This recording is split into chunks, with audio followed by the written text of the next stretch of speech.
Well, it turns out that all medicines and vaccines have side effects.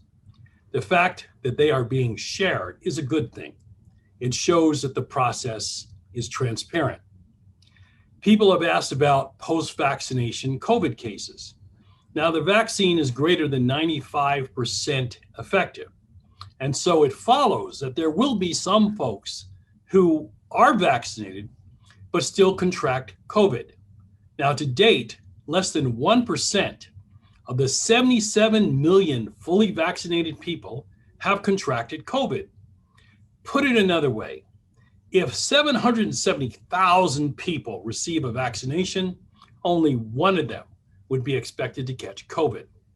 Regardless, what's important to remember is that with vaccination, people stand a much greater chance of not being hospitalized or dying from COVID.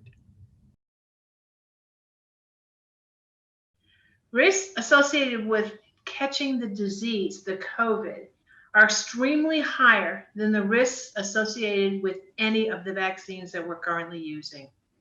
You have a greater chance of being hit by lightning, 1 in a million, than having a severe side effect from a COVID vaccination. If you have any questions or concerns about vaccines in general or the differences between them, talk to your primary health care provider. If you don't have a primary health provider, there's a great deal of information available from reputable sources, such as the Centers for Disease Control, the CDC. We do know that there had been a certain amount of immunity that came for people who had the COVID infection. However, we have found over time that that immunity is limited. It doesn't have the life sustaining that we had hoped. People who take the vaccine, who actually receive a vaccine, even those who had the infection, have a longer lasting immunity. It took us a while to get there, but we are there.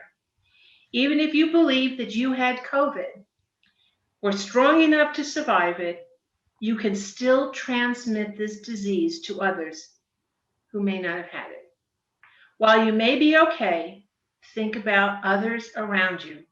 What about your grandparents, your neighbors, your church members, your friends, your grandchildren?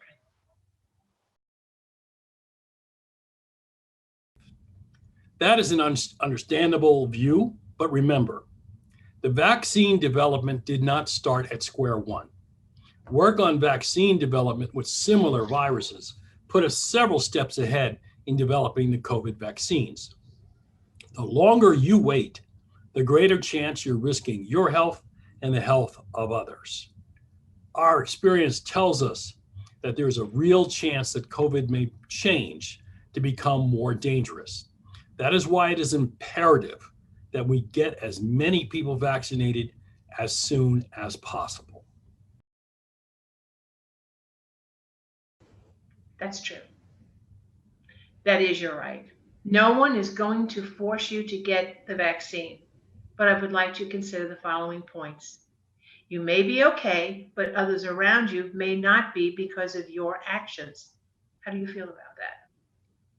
Without more people vaccinated, it will be even longer before we can return to activities that we love: sports, concerts, travel, church.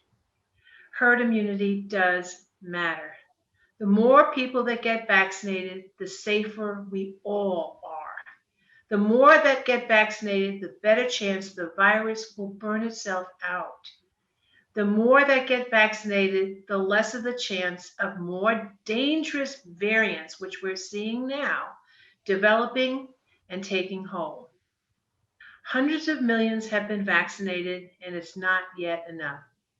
Vaccines give us the chance to stop the pandemic where it is.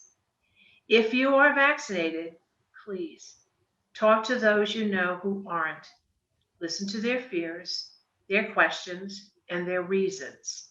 Don't argue, but do talk and listen. The trust they have in you may make the difference.